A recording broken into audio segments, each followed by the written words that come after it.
আসসালামু আলাইকুম প্রিয় শিক্ষার্থীরা, বনশ্রী ন্যাশনাল আইডিয়াল কর্তৃক আয়োজিত হোম স্কুল প্রোগ্রামে আপনাদের সময়কে আমন্ত্রণ জানাচ্ছি। আমি সানজিদা ইয়াসমিন, হিসাব বিজ্ঞানের একজন সহকারী শিক্ষক। আজ আমি আপনাদের সামনে নিয়ে এসেছি নবম শ্রেণীর অধ্যায় 2-এর একটি অঙ্ক, যা আপনারা মেন বইয়ের পৃষ্ঠা 11-তে পেয়ে যাবেন। আজ আমরা জানব কিভাবে লেনদেন চিহ্নিতকরণ করতে হয়, কারণ সহ তার ব্যাখ্যা। উদাহরণ 1, যা আপনারা পৃষ্ঠা 11-তে পেয়ে যাবেন। প্রশ্নটি হচ্ছে এরকম: 2019 সালের জানুয়ারি মাসে নিম্নোক্ত ঘটনাগুলো সংঘটিত হয়েছে। 1 তারিখ 50,000 টাকা মূলধন নিয়ে ব্যবসা আরম্ভ করা হলো। যখন আমরা কোনো ব্যবসা শুরু করি তখন আমাদের একটা মূলধন থাকে। সেই মূলধনটার নাম হচ্ছে প্রারম্ভিক মূলধন। যেহেতু মূলধন স্বরূপ আমার নগদ টাকা ব্যবসায় এসেছে, তাহলে এখানে একটা পক্ষ হচ্ছে নগদ আর আরেকটা পক্ষ হচ্ছে মূলধন। এখানে নগদ টাকা বৃদ্ধি পাবে আর মূলধন হচ্ছে মালিকানা সত্ত্বেও বৃদ্ধি পাবে। এখন কিভাবে লিখতে হবে সেটা আমরা দেখে নেব। এটার জন্য আমাদের একটা ঘর করতে হবে।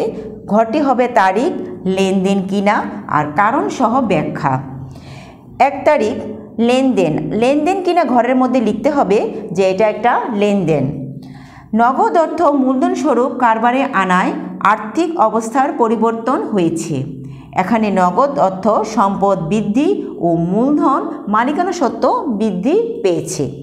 1 নম্বরটি হয়ে গেল। 2 নম্বরটি দেখতে পাচ্ছি আমরা নগদে 15,000 টাকার পণ্য ক্রয়। যেহেতু আমরা পণ্য ক্রয় করেছি, আমাদের ব্যয় বৃদ্ধি পেয়েছে। আর যেহেতু আমরা নগদ টাকা দিয়ে পণ্যটা কিনেছি, তাহলে আমাদের নগদ টাকা চলে গিয়েছে। আমরা এটা এভাবে লিখব। জানুয়ারির 2 প্রথমে লিখবটা লেনদেন, লিখব নগদে পণ্য ক্রয় করায় আর্থিক অবস্থার পরিবর্তন হয়েছে। এখানে নগদ সম্পদ হ্রাস ও ক্রয় মালিকানা সত্ত্ব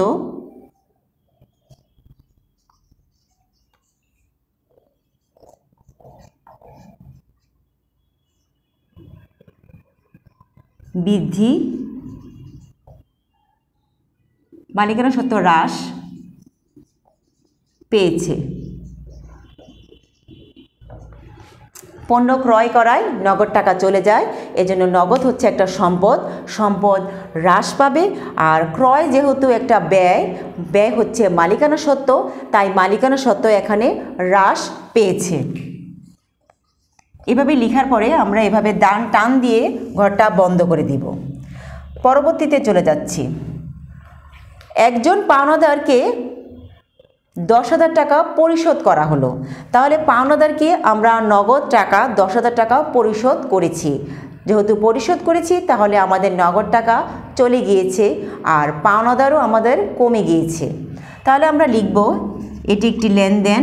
তাহলে লিখব লেনদেন, পাওনাদারকে পরিশোধ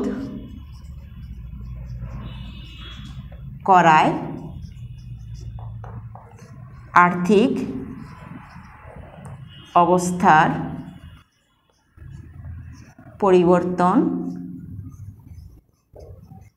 হয়েছে। এখানে নগদ সম্পদ হ্রাস ও পাওনাদার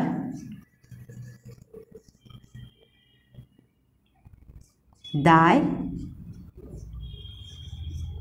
হ্রাস পেয়েছে।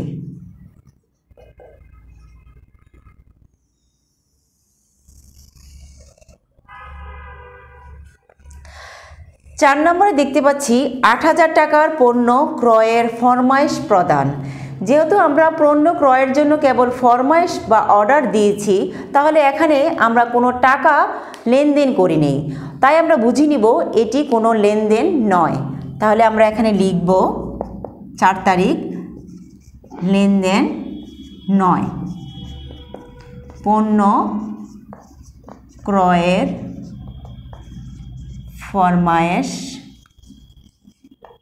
প্রদান করায় আর্থিক অবস্থার কোনো পরিবর্তন হয়নি।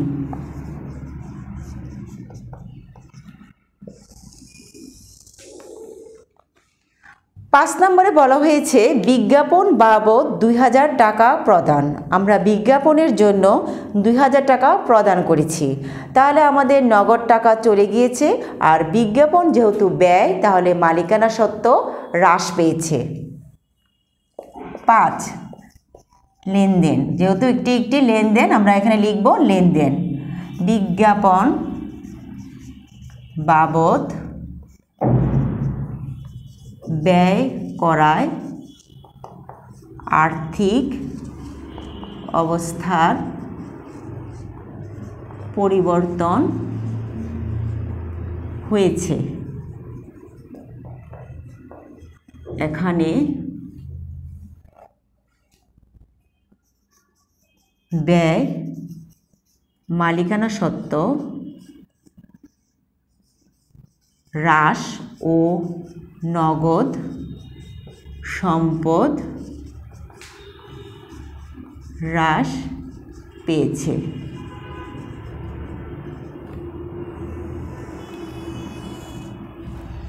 6 নম্বর, মাসিক 7000 টাকা বেতনে ব্যবসায়ের ম্যানেজার নিয়োগ করা হয়েছে। আমরা একটা প্রতিষ্ঠানে ম্যানেজার নিয়োগ করেছি, তাকে মাসে 7000 টাকা বেতনে একজন ম্যানেজার নিয়োগ করেছি। আমরা কেবল কর্মীটাকে নিয়োগ করেছি, তার এখনও বেতন আমরা পরিশোধ করিনি, কোনো লেনদেন আমাদের এখানে হয়নি, সুতরাং এটি হবে লেনদেন নয়। 6 নম্বর লেনদেন নয়। ম্যানেজার নিয়োগ করায় কোনো আর্থিক অবস্থার পরিবর্তন হয়নি।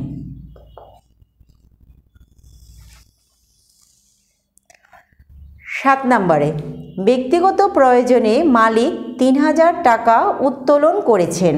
তাহলে মালিক তার নিজের প্রয়োজনে প্রতিষ্ঠান থেকে বা ব্যক্তিগত প্রয়োজনে 3000 টাকা উত্তোলন করেছেন।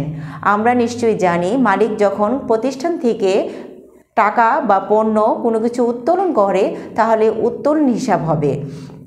আর যেহেতু টাকা উত্তোলন করেছে 3000 টাকা, তাহলে আমার নগদ টাকা চলে যাবে।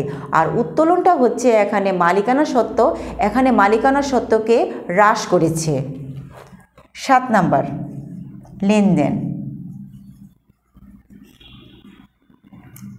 ব্যক্তিগত প্রয়োজনে উত্তোলন করায় আর্থিক অবস্থার পরিবর্তন হয়েছে। এখানে উত্তোলন মালিকানা সত্ত্ব হ্রাস ও নগদ সম্পদ হ্রাস পেয়েছে।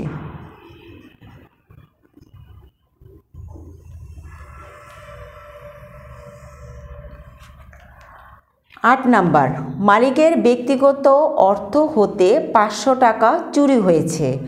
এখানে বলা হয়েছে মালিক তার ব্যক্তিগত অর্থ 500 টাকা সেটা চুরি হয়েছে। যেহেতু মালিক তার ব্যক্তিগত অর্থ না নিজের অর্থটা চুরি হয়েছে, তাহলে এটা কারবারের সাথে কোনো সম্পৃক্ততা নেই।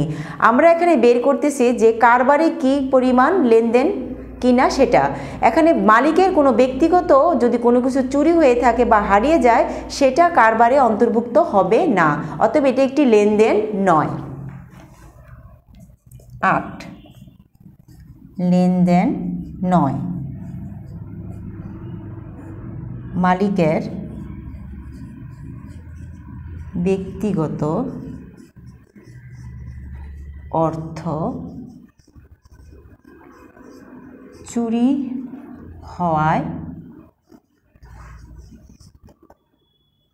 আর্থিক অবস্থার কোনো পরিবর্তন হয়নি।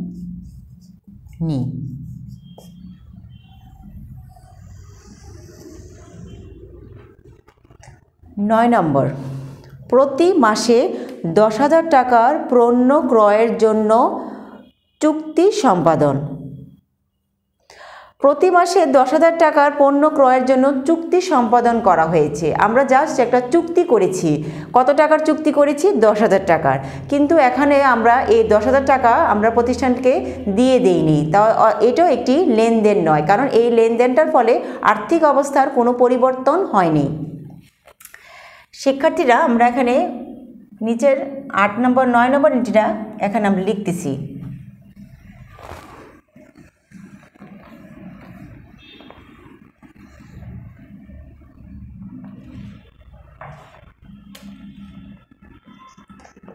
লেনদেন 9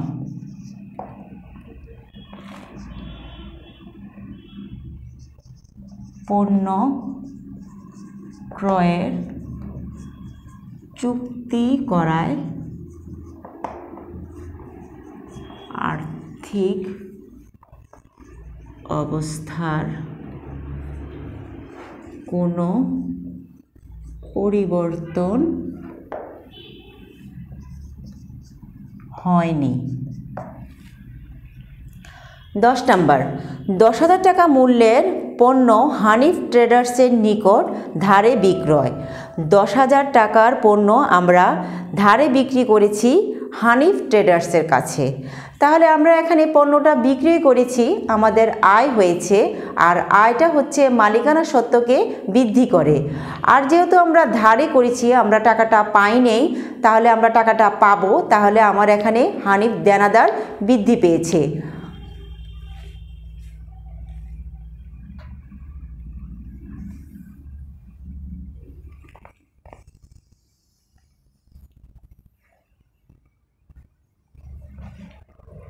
এটা একটি লেনদেন। পণ্য বিক্রয় ধারে করায় আর্থিক অবস্থার পরিবর্তন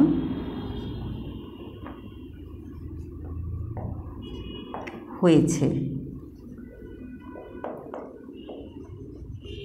এখানে দেনাদার হচ্ছে একটি সম্পদ। যেহেতু আমরা টাকাটা পাই নাই, পাবো, তাহলে এখানে দেনাদার সম্পদ বৃদ্ধি পেয়েছে এবং বিক্রয় একটা আয়, মালিকানা সত্ত্ব বৃদ্ধি পেয়েছে।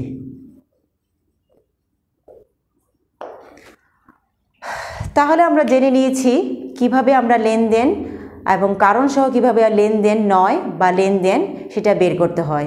এরকম আপনারা সৃজনশীলে আপনারা অনেক অঙ্ক পাবেন, পরবর্তীতে অনেক অঙ্ক পাবেন। এই নিয়মেই আপনাদেরকে সাধারণত অঙ্কটা করতে হবে। এছাড়াও আরও অনেক অঙ্ক আপনাদের সামনে আসতে পারে। আশা করি বাসায় আপনারা ভালোভাবে কিভাবে লেনদেন চিহ্নিতকরণ করতে হয় সেটা প্র্যাকটিস করবেন। ভালো থাকবেন, সুস্থ থাকবেন। আসসালামু আলাইকুম।